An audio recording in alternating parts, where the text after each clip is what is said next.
Hello everyone, my name is Mille and welcome back to an update video. In today's video I will bring you guys up to speed on what the 2.11 update contains in roughly 12 to 13 minutes time.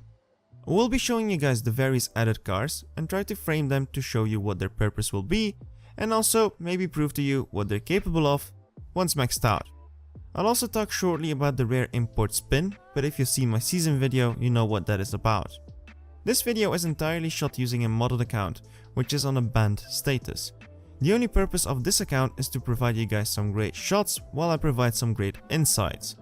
This account was provided to me by Asho. Do not ask me for any mods as I'm against it, this was only done for informational purposes. So let's get into it. To launch things, the season price cars that have been added in this update, of which there are 3 new ones, being 2 tier 4 and 1 tier 5 car. This to me indicates that this will be a rather short update of only 6 weeks starting from season 101. So by the end of May, beginning of June, we might already see 2.12. In first we have a 4th tier 4 SUV in game with the Aston Martin DBX. And not gonna lie, at first thought I was, hey, that front end looking kinda good, giving me the Aston Martin vibe. But then I turned around the car and I saw the back end, which got me kind of confused to what I feel about this car. It's weird, but cool, but a bit too weird, which is a bit too much, you know? The season price spec will come in this red, while the milestone spec for the most of us will be in blue with these pretty cool rims. In terms of maxed out performance, the milestone spec has a dyno of an 11.667, making it the second fastest SUV, but close to the Euros, which has an 11.59 runtime. So if it does beat the dyno, it will be the fastest SUV in game. The other tier 4 car is the one that surprised me the most in this update, being the new TVR Griffith. I mean, every car is a surprise when an update comes out, but being a car which isn't talked about a lot kinda made me go wow a bit more. The new generation Griffith was already teased in 2017, but kind of stayed a bit under the radar, despite making an appearance in The Crew 2.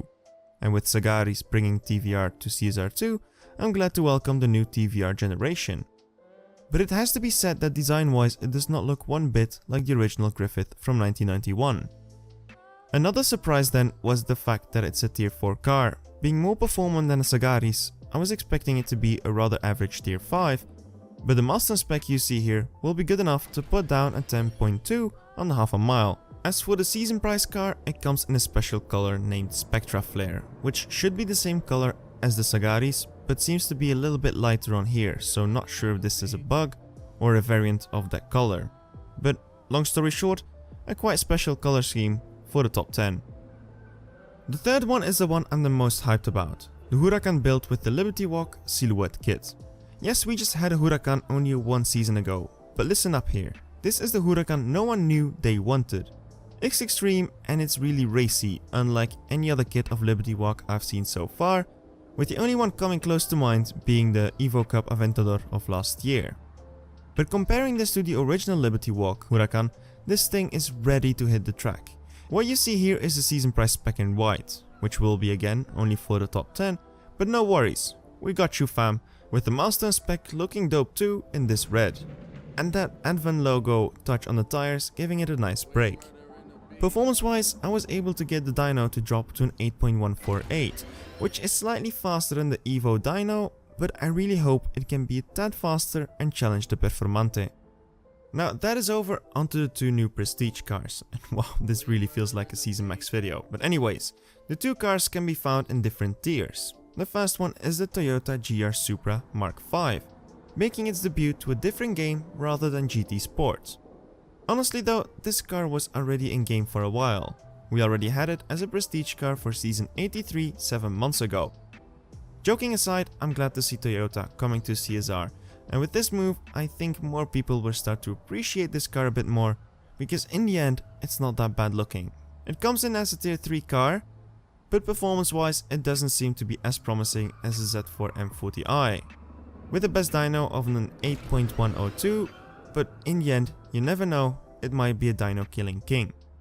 The other new pullable car is the one that I hope will become the prestige car for the season of the Silhouette Huracan.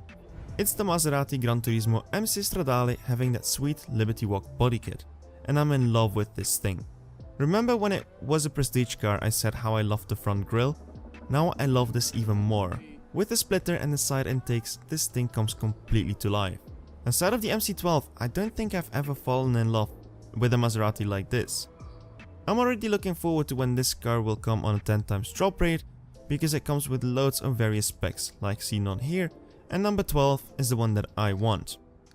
Or maybe even number 3 so I can put it next to my milestone spec of the regular Stradale. As for how fast it will be, the dyno shows an 11.851, which would already make it faster than the stock version, which is a good thing, but it will still be way down in the lower half of its tier. But looks wise, it's close to the top. They somehow do not seem to share stage 6 parts for now, but that can always be merged at any time or even last minute in some cases. Onto the events, and we go from free to paid to even more paid. And to start off with my favorite, the Easter event. And with this I mean the reward of the Easter event, the pretty cool 350Z Rocket Bunny. Like last year, there will be a Rocket Bunny Easter Cup. However, there are no details known about it thus far, but I think it will be in the same fashion as the one we had last year, where you will be able to lock in various Rocket Bunny cars over a ladder of multiple races to get your hands on the sweet looking final prize. Again, I'm in love with this thing. It's a nice addition and it will be a great reward for anyone out there, and hopefully the event will be doable and accessible to even newer players. And maybe have the opportunity again to buy other cars for gold and make your own spec of it. As for how fast this little rocket will be, the dyno is promising with a low 10.1, which is not bad at all. This car could well end up in the top 3 of tier 4. Next up, a potential Evo Cup or Showdown, and I'm talking about the Chiron Pure Sport. There are 2 variants in game, a blue one having golden stars and apparently already pullable from crates, and the red one running the purple stars. The question however is, how do we win these? Well, if it were to be an Evo Cup, you will have to pull the blue one on a 20 times drop rate to win the red one. But it could as well be a Showdown reward and milestone like we had with the Chiron 110 in blue and in white. So I'm still puzzled about what will come from this. A third but less likely theory would be that these are a season price car and a milestone spec for a 4th season in this update. However, the Gold Star Chiron Pure Sport seems to be already pullable, and I highly doubt Natural Motion would make a mistake like this. So what will happen is still unclear with it, but in the end I have to say the track spec Chiron is one of the things I never thought I would see in my life, and I'm not even mad seeing it. As for how fast it is, it will be the fastest Gold Star pullable Chiron in game, running a high 7.29. For the purple star then, the dyno seems to be showing a 7.261, so it's not too bad. Having both would be a nice addition to my collection. Now the first fully paid event, being a flash event, the Aston Martin Valhalla. I love saying that name so much, I think I've been watching Vikings too much lately. Anyways, back to the game. To not create confusion, this is not the concept Valkyrie, but the son of the Valkyrie, as it's more of a toned down version. In some way I do like this car with its nifty technologies and tricks in there, with a crazy large diffuser. But looking at the front, something seems to be a bit off. It doesn't look so low like a sports car to cut through air, but you only see it once you switch to the side. Maybe this is an optical illusion. This is a car I saw last year at the Geneva Motor Show, and there is loads of things to tell about it, and I'll save it for a maxed out season video when it comes around. But long story short, it's a pretty cool car.